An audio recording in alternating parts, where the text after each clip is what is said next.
नमस्कार दोस्तों, स्वागत है आपका हमारे YouTube चैनल एग्जाम गुरु में। दोस्तों आज मैं आपको बताऊंगा एनटीपीसी रेलवे एनटीपीसी जीके के 40 महत्वपूर्ण प्रश्न।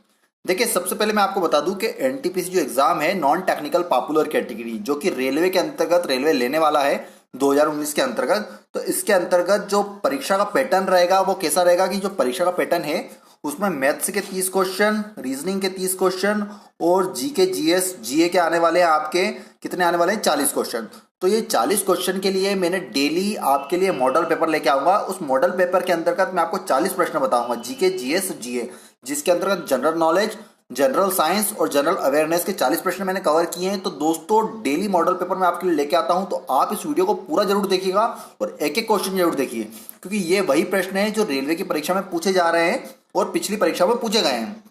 इसके अतिरिक्त दोस्तों मैं आपको बताना चाहता हूं कि इन प्रश्नों को आप ध्यान से इसलिए देखिएगा कि क्या हुआ कि मैं आपको 40 प्रश्नों के डेली मॉडल पेपर आपको दूंगा। तो इसके अंतर्गत आपकी शिफ्ट में, आपके पेपर में हो सकता है कि 4 से 5 क्वेश्चन इन क्वेश्चंस में से आ जाए और आपका पेपर अच्छा हो जाए। तो इसलिए आप सभी क्वेश्चन को ध्यान से जरूर देखिए और आराम से देखिए। तो चलिए आज का हमारा वीडियो शुरू करते हैं। हमारा आज का सबसे पहला प्रश्न है, मानव निर्मित प्रथम कृत्रिम रेशा था। आपको बताना है कि मानव ने सबसे पहला रेशा कौन सा बनाया था, कृत्रिम रेशा जो मानव के द्वारा निर्माण किया गया था। इसका सही उत्तर दोस्तों रेयॉन। रेयॉन वह कृत्रिम रेशा है जो मानव के द्वारा, मनुष्य के द्वारा सबसे पहले बनाया गया था। चलिए नेक्स्ट क्वेश्चन देखते हैं। अगला प्रश्न है हमारा, मौर्य काल में शिक्षा का सर्वाधिक प्रसिद्ध केंद्र कौन सा था।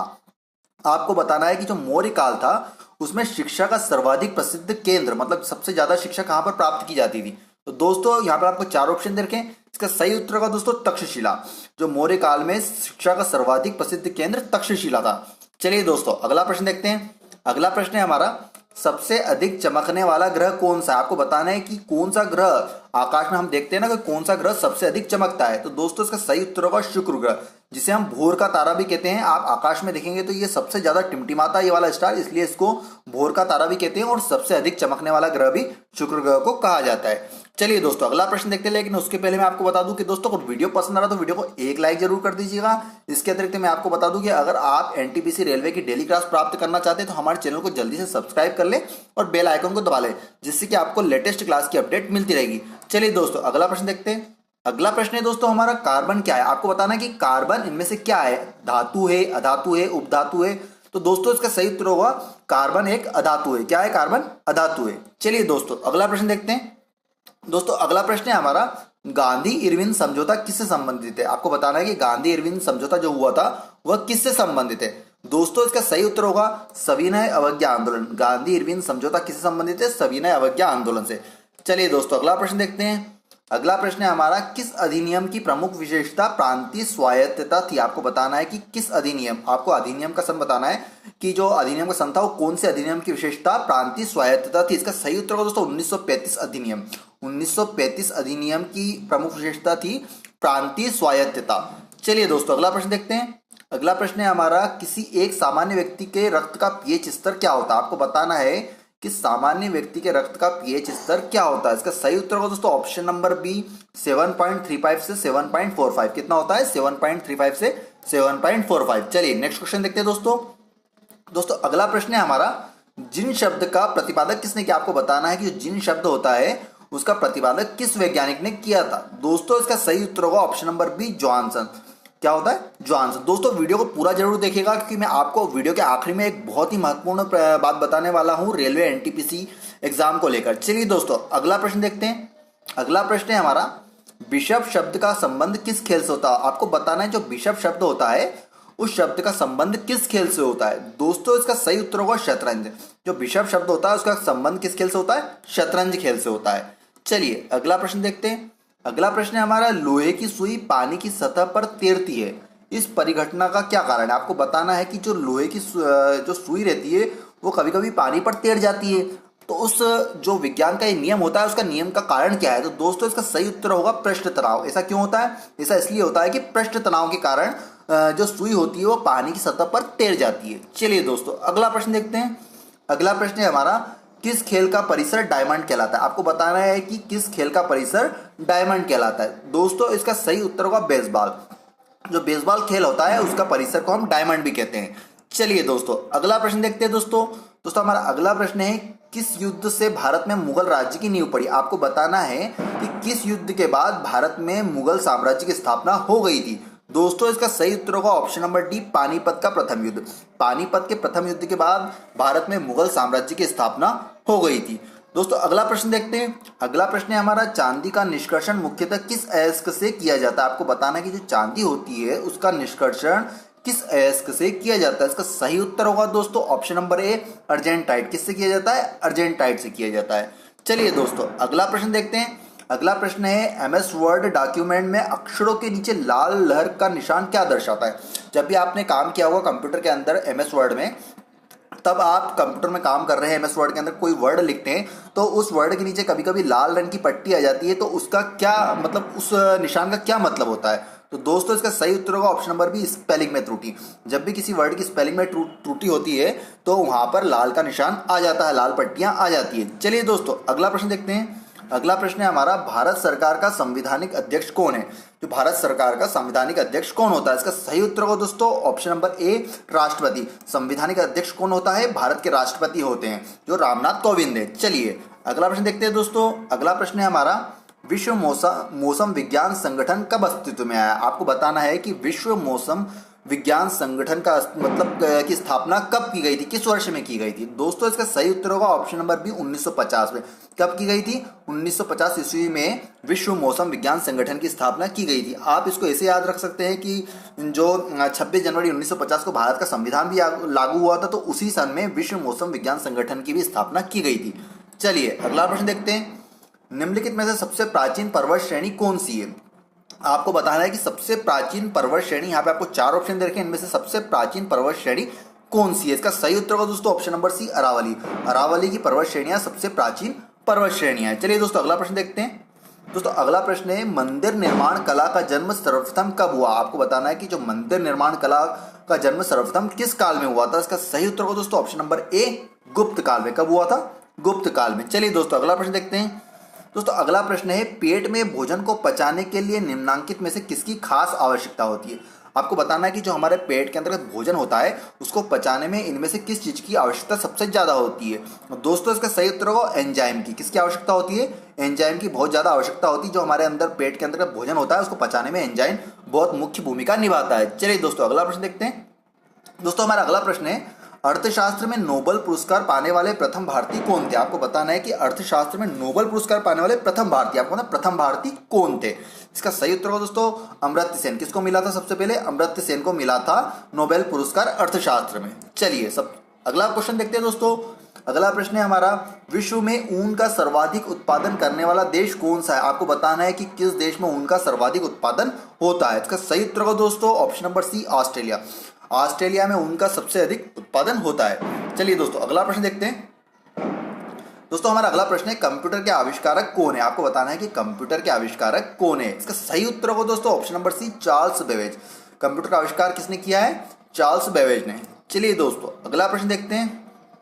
दोस्तों हमारा अगला प्रश्न है, कौन सी नहर बाल्टिक सागर को उत्तरी सागर से मिलाती है? आपको बताना है कि कौन सी नहर बाल्टिक सागर को उत्तरी सागर से मिलाती है। इसका सही उत्तर होगा दोस्तों कील नहर। कौन सी नहर? कील नहर किसको मिलाती है? बाल्टिक सागर को उत्तरी सागर से। बहुत ही महत्वपूर्ण प्रश्न है, ज्योग्राफी का, याद रखिएगा। चलिए दोस्तों अगला प्रश्न देखते हैं। दोस्तों हमारा अगला प्रश्न है, निम्नलिखित में से किस निकाय की अध्यक्षता गैर सदस्य करता है? आपको बताना है कि इनमें से किस निकाय की अध्यक्षता गैर सदस्य करता है। यहाँ पे आपको 4 ऑप्शन दे रखे हैं। पहला ऑप्शन है लोकसभा, दूसरा है विधान परिषद, तीसरा है विधानसभा और चौथा है राज्यसभा। देखिए जो राज्यसभा का अध्यक्ष कौन होता है? उपराष्ट्रपति होता है। लोकसभा का अध्यक्ष लोकसभा की सदस्य होते हैं। तो यहाँ पर पूछा गया है प्रश्न में कि किस निकाय की अध्यक्षता गैर सदस्य करता है। तो दोस्तों इसका सही उत्तर क्या होगा? इसका सही उत्तर होगा ऑप्शन नंबर डी, राज्यसभा। जो राज्यसभा के अध्यक्ष होते हैं उपराष्ट्रपति, वो उसके सदस्य नहीं होते। तो यहाँ पर पूछा गया था किस निकाय की अध्यक्षता गैर सदस्य करते हैं। इसका ऑप्शन नंबर डी इसका सही उत्तर होगा, राज्यसभा। चलिए अगला प्रश्न देखते हैं। निम्न में कौन भोज्य पदार्थों की शुद्धता की गारंटी देता है? आपको बताना है कि इनमें से कौन भोज्य पदार्थों की शुद्धता की गारंटी देता है। इसका सही उत्तर होगा दोस्तों 1 मार्क। अगर किसी भी पदार्थ में, खाद्य पदार्थ में 1 मार्क का चिन्ह लगा होता है तो हम ये मानते हैं कि वह पदार्थ शुद्ध है। चलिए भारत सरकार द्वारा यह 1 मार्क प्रदान किया जाता है। चलिए दोस्तों अगला प्रश्न देखते हैं। अगला प्रश्न है, भारत में औद्योगिक वित्त का शिखर संगठन। आपको बताना है कि जो भारत में औद्योगिक वित्त का शिखर संगठन इनमें से कौन सा है। इसका सही उत्तर होगा दोस्तों IDBI। आईडीबीआई बैंक है जो भारत में औद्योगिक वित्त का शिखर संगठन है, जो कि जो भारत के अंदर जितनी भी इंडस्ट्रीज चलती है उनको लोन प्रोवाइड कराना, उनको फाइनेंशियल सपोर्ट प्रोवाइड करना, वो आईडीबीआई के द्वारा प्राप्त किया है। दोस्तों इसका फुल फॉर्म होता है आईडीबीआई का industrial development bank of India. तो यहाँ पर ये हमारे जितने भी भारत के अंतर्गत औद्योगिक वित्त का जितना भी काम होता है वह आईडीबीआई के द्वारा किया जाता है। चलिए दोस्तों अगला प्रश्न देखते हैं। रॉबर्ट्स कप किस खेल से संबंधित है? आपको बताना है कि रॉबर्ट्स कप किस खेल से संबंधित है। इसका सही उत्तर दोस्तों फुटबॉल से। रॉबर्ट्स कप किससे संबंधित है? फुटबॉल से संबंधित है। चलिए अगला प्रश्न देखते हैं। अगला प्रश्न है हमारा, किस जनजाति के लोग सर्वभक्षी की श्रेणी में आते हैं? आपको बताना है कि कौन सी जनजाति के लोग सर्वभक्षी की श्रेणी में आते हैं, मतलब सभी जो है जैसे कि शाकाहारी, मांसाहारी, सर्वाहारी सभी तरह के होते हैं। दोस्तों इसका सही उत्तर होगा बुशमैन। बुशमैन जनजाति के लोग सर्वभक्षी की श्रेणी में आते हैं। चलिए दोस्तों अगला प्रश्न देखते हैं। अगला प्रश्न है हमारा, ईस्ट इंडिया कंपनी को भारत में व्यापार करने की अनुमति किस सन में मिली थी? आपको वो साल बताना है जब ईस्ट इंडिया कंपनी को भारत में व्यापार करने की अनुमति मिली थी। इसका सही उत्तर होगा दोस्तों ऑप्शन नंबर बी 1625। 1625 ईस्वी में ईस्ट इंडिया कंपनी को भारत में व्यापार करने की अनुमति दे दी गई थी। चलिए दोस्तों अगला प्रश्न देखते हैं। अंतर्राष्ट्रीय मजदूर दिवस कब मनाया जाता है? दोस्तों अंतर्राष्ट्रीय मजदूर दिवस कब मनाया जाता है? इसका सही उत्तर होगा दोस्तों ऑप्शन नंबर डी 1 मई को। 1 मई को प्रतिवर्ष अंतर्राष्ट्रीय मजदूर दिवस मनाया जाता है। बहुत ही महत्वपूर्ण प्रश्न है दोस्तों, परीक्षा में अक्सर रेलवे की परीक्षा में पूछा जाता है, याद रखिएगा। चलिए दोस्तों अगला प्रश्न बताता हूं मैं आपको। अगला प्रश्न है, शोर मंदिर किस प्रदेश में? आपको बताना है कि जो शोर मंदिर है वह किस प्रदेश में है। दोस्तों इसका सही उत्तर होगा ऑप्शन नंबर सी तमिलनाडु। शोर मंदिर कहां पर है? तमिलनाडु राज्य में स्थित है। चलिए अगला प्रश्न देखते हैं। अगला प्रश्न है हमारा, निम्नलिखित यौगिक में से किसमें आयनिक बंध नहीं है? आपको बताना है कि जो यहाँ पर यौगिक दे रखे हैं उनमें से किसमें आयनिक बंध नहीं होते हैं। इसका सही उत्तर दोस्तों मीथेन। मीथेन में आयनिक बंध नहीं पाए जाते, बाकी कैल्शियम क्लोराइड, सोडियम क्लोराइड में पाए जाते हैं। तो यहाँ पर सही उत्तर होगा इसका मीथेन। चलिए अगला प्रश्न देखते हैं। अगला प्रश्न है हमारा, यूरोप का सर्वाधिक महत्वपूर्ण बंदरगाह रॉटरडम किस देश में स्थित है? आपको बताना है कि जो यूरोप का सर्वाधिक महत्वपूर्ण बंदरगाह जिसका आपने नाम सुना होगा रॉटरडम, वह किस देश में स्थित है? इसका सही उत्तर दोस्तों ऑप्शन नंबर ए नीदरलैंड। कहां पर स्थित है? नीदरलैंड में स्थित है। चलिए अगला प्रश्न देखते हैं। दोस्तों हमारा अगला प्रश्न है, प्रधानमंत्री की नियुक्ति राष्ट्रपति करता है। आपको ये तो पता होगा कि प्रधानमंत्री की नियुक्ति कौन करता है? राष्ट्रपति करता है। यह किस अनुच्छेद में वर्णित है? आपको वो अनुच्छेद बताना है कि जिसमें इसका वर्णन किया गया है। दोस्तों इसका सही उत्तर होगा ऑप्शन नंबर सी अनुच्छेद 75। बहुत ही महत्वपूर्ण प्रश्न है। अनुच्छेद 75 के अंतर्गत यह बताया गया है कि प्रधानमंत्री की नियुक्ति कौन करता है? प्रधानमंत्री को शपथ कौन दिलाता है? राष्ट्रपति दिलाता है।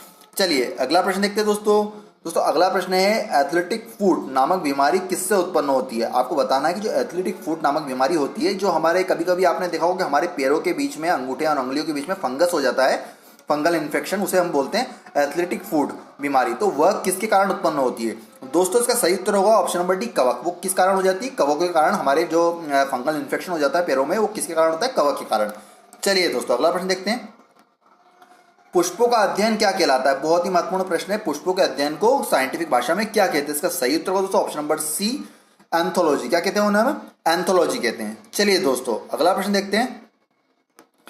भारत में सर्वाधिक कोयला भंडार पाए जाते हैं। आपको बताना है कि भारत में सर्वाधिक कोयला भंडार कहां पे पाए जाते हैं? दोस्तों इसका सही उत्तर होगा झारखंड में। कहां पे पाए जाते हैं? झारखंड में भारत में सबसे अधिक कोयला भंडार पाए जाते हैं। चलिए दोस्तों अगला प्रश्न देखते हैं। दोस्तों हमारा अगला प्रश्न है, समाज दर्पण के लेखक कौन है? आपको बताना है कि जो समाज दर्पण पुस्तक के लेखक कौन है? इसका सही उत्तर होगा दोस्तों ऑप्शन नंबर सी रामचंद्र गिरी। कौन है? रामचंद्र गिरी समाज दर्पण के लेखक हैं। चलिए दोस्तों अगला प्रश्न देखते हैं। अगला प्रश्न है, अर्जुन अटवाल किस खेल से संबंधित है? आपको बताना, आपने नाम सुना होगा अर्जुन अटवाल का संबंध किस खेल से? तो दोस्तों इसका सही उत्तर होगा गोल्फ। जो प्रोफेशनल गोल्फर है अर्जुन अटवाल, जिनका संबंध किस खेल से? गोल्फ खेल से। दोस्तों अगला प्रश्न देखते हैं। दोस्तों हमारा अगला प्रश्न है, वायुमंडल में नाइट्रोजन की प्रतिशतता क्या है? आपको बताना है कि वायुमंडल में नाइट्रोजन कितने प्रतिशत पाई जाती है? दोस्तों इसका सही उत्तर होगा 78%। वायुमंडल में नाइट्रोजन 78% पाई जाती है। और मैं आपको ऑक्सीजन का भी बता देता हूँ, ऑक्सीजन पाई जाती है 20%। इस प्रकार नाइट्रोजन 78% और ऑक्सीजन 20%, तो टोटल 98% नाइट्रोजन और ऑक्सीजन पाई जाती है। बची हुई 2% के अंतर्गत आपके ऑर्गन, कार्बन डाइऑक्साइड और अन्य गैस आती है और वाष्प भी आती है। तो दोस्तों आपको हमारा वीडियो कैसा लगा? वीडियो पसंद आया तो वीडियो को लाइक जरूर कर दीजिए, अपने दोस्तों के साथ जरूर शेयर करिए और हमारे चैनल को जरूर सब्सक्राइब कर लीजिए, क्योंकि हम आपको डेली क्लास एनटीपीसी की डेली क्लास प्राप्त करवाते रहेंगे। इसके अतिरिक्त हमारे बेल का आइकन दबाना ना भूलें, जिससे आपको नोटिफिकेशन मिलती रहे। दोस्तों अगर आप इसका पीडीएफ भी प्राप्त करना चाहते हैं तो मैंने लिंक डिस्क्रिप्शन में दिया हुआ है। हमारे टेलीग्राम ग्रुप को जल्दी से ज्वाइन कर लीजिए, आपको वहां से हमारा सभी पीडीएफ प्राप्त हो जाएगी और आपको हमारे डेली वीडियो भी वहां से प्राप्त होते रहेंगे। दोस्तों धन्यवाद। जय हिंद, जय भारत।